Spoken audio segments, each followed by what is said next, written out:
Привет всем! Мы на станции Шинагава, Токио. Мы едем в Кёто. Вот наш маршрут. Мы поедем до Кёто. Это чуть больше 2 часов. Потом мы поедем в храм Рурикоин. И там посмотрим этот храм. И оттуда, от станции Ясы, мы поедем в Энрякуджи, в храм, где я недавно останавливалась. Мне понравилось очень в храмах Энрякуджи, поэтому мы опять остановимся там. Но в этот раз я решила заехать в Кёто. Мы едем по другому пути. Сначала мы ездили через префектуру Сига, а теперь мы поедем через Кёто.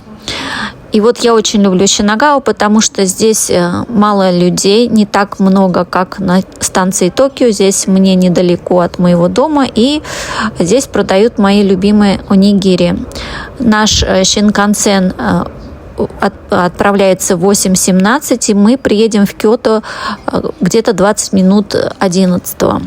В прошлых видео я пообещала показать, как доехать до храмов Энрякуджи через Кёто, и вот мы сейчас будем ехать через Кёто. В прошлый раз мы ехали до Кёто и потом поехали в префектуру Сига, тоже там близко от станции Кёто, минут 10-15, но там немножко другой путь мы выбрали.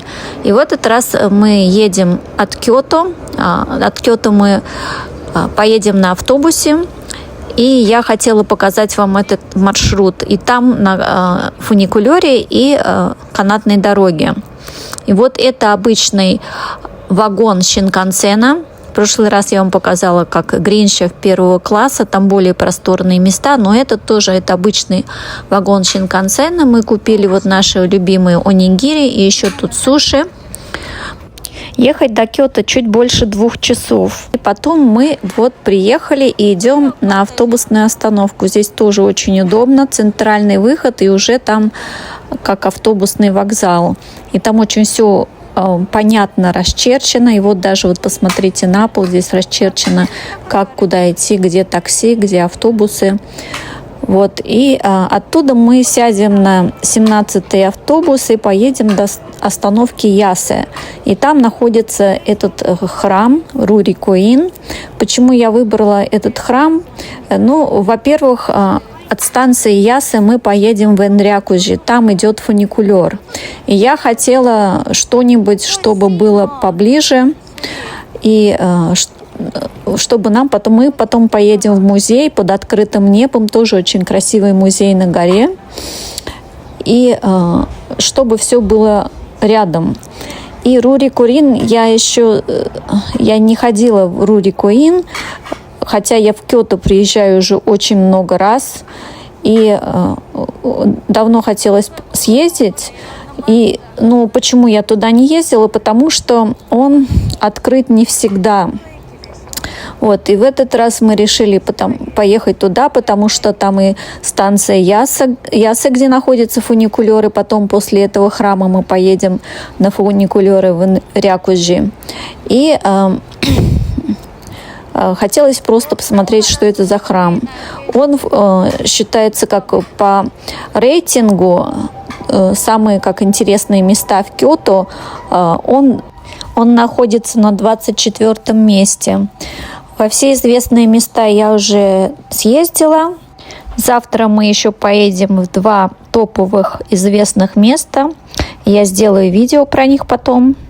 Короче, в этот раз решили съездить в Рурикоин, потому что мы там не были, и это близко к нам дальше к фуникулерам. И, кстати, я ни разу не пробовала автобусы в Кёто. То есть мы брали или машину, или ездили на поездах. На автобусе я в первый раз села. И вот мы едем на автобусе. И очень было много иностранцев, в основном люди из Азии. Но хотя по улицам, когда мы ходим, очень много европейцев. Даже русских людей встретила. Вот. То, что как хорошо, что мы сели на начальной станции на Кёто, а потом, вот посмотрите, немножко я только сняла, то, что люди стояли даже в проходах, очень было много народу. И нам ехать от станции Кёто где-то 45-50 минут. Но это то же самое, если ехать на электричке, там тоже есть пересадки, и нам хотелось бы, вот на автобусе пересадок не надо, И вот мы решили попробовать на автобусе то, что, как я показывала в прошлых видео, можно прям доехать до Инрякужи на автобусе, прям до Инрякужи, но тех автобусов мало, а можно вот так вот от Киото на автобусе до Ясы, и вот станция фуникулера. И здесь вот, кстати, туалет хотела вам показать, что здесь умный туалет с обогревателем, с подмывкой. Вот, можно сказать, на обычной станции такой хороший туалет. Вот. От Киото до Ясы на автобусе и от Ясы на фуникулере, и потом на канатной дороге до Инрякуджи. И там есть еще на вершине горы есть музей под открытым небом. Вот туда мы еще зайдем. И вот мы приехали на Ясы и идем к храму Рурикоин. И вот мы подошли к главным воротам Рурикоин. Шли мы где-то минут 5 от станции Ясы. В отличие от древних монастырей Киото, это здание изначально строилось вовсе не для религиозных обрядов. В конце XIX века, в эпоху Мэйджи, здесь находилась роскошная загородная резиденция известного политика и бизнесмена. Его звали Гентаро Танака. После его смерти новый владелец нанял лучших архитекторов и ландшафтных мастеров своего времени. Они перестроили усадьбу в изысканном стиле сукиядзукури. Это традиционная деревянная архитектура, которая стремится к абсолютной гармонии с природой. В течение 20 века здесь даже работал элитный традиционный отель «Рёкан». И лишь в самом конце столетия эту территорию выкупила буддийская школа Дзёдо Шинщу, подарив вилле новую жизнь в статусе действующего храма. В школе Дзёдо Шинщу, или истинной школе чистой земли, главный Будда Амида, хранитель западного рая. Название Рурикоин переводится очень поэтично – «обитель лазурного света». В буддийских сутрах лазурит – это священный драгоценный камень глубокого сине-голубого цвета, которым украшены земли рая. Когда монахи и мастера обустраивали главный моховой сад храма, они заметили удивительное оптическое явление. Густые кроны вековых кленов пропускают свет так, что в тени деревьев мягкий ковер из мха начинает словно светиться изнутри глубоким мистическим лазурно-зеленым оттенком. Так сад получил имя Рури-но-Нива, или лазурный сад, став живой декорацией буддийской философии. Здесь вот на втором этаже стоит большой лакированный стол, и он зеркально отражает всю эту красоту природы. Особенно здесь красиво осенью, когда цветут кленовые листочки. Именно здесь рождаются те самые знаменитые кадры храма. Осенью, в период момиджи, кленовых листочков, здесь полыхает настоящий пожар из багряных, золотых и огненно-оранжевых красок. А вот здесь можно заняться практикой шакё. Это взять ручку и аккуратно иероглиф за иероглифом обвести священный текст. Эта практика помогает очистить разум от суеты, сосредоточиться на моменте здесь и сейчас и загадать заветное желание. И вот мы потом спустились на первый этаж. Здесь можно выпить чашечку горячего чая матча, глядя на нижний ярус сада. И здесь среди мха и камней журчит кристально чистый горный ручей.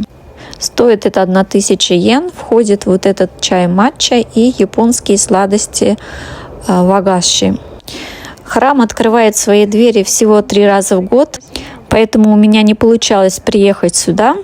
И вот это во время весеннего пробуждения природы, глубоким летом и в пик осеннего листопада. Стоимость билета составляет 2000 йен. Дети бесплатно, но дети только вот до начальных классов.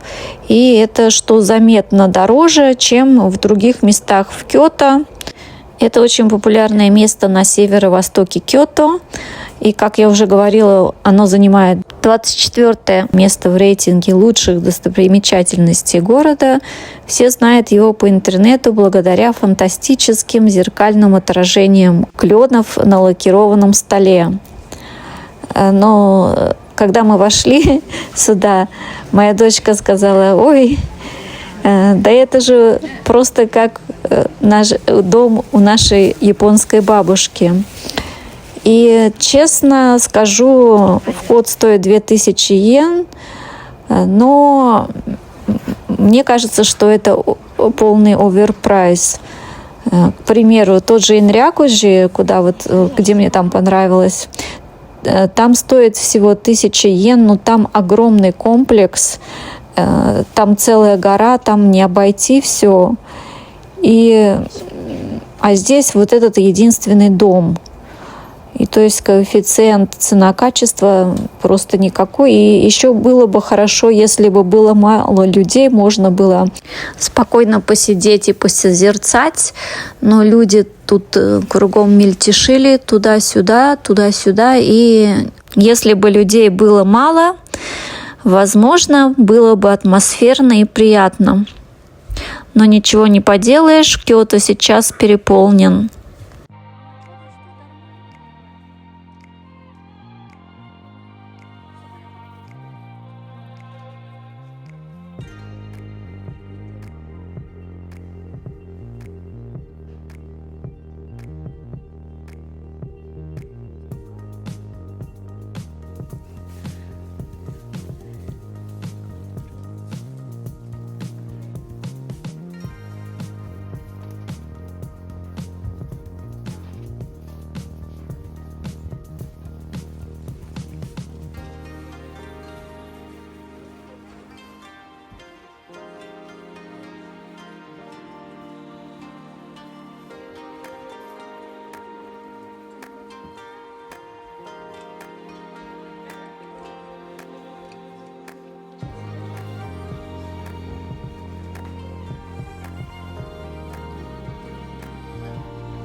Но все же нам прогулка здесь тоже понравилась. Дальше у нас будет музей под открытым небом, но это уже будет следующее видео. И скоро мое это видео заканчивается. Мы идем на фуникулер. А на фуникулере мы доедем до станции канатной дороги. Оттуда до вершины горы Хиэй. Стоит туда и обратно билет 2000 для взрослого, детский 1000 йен.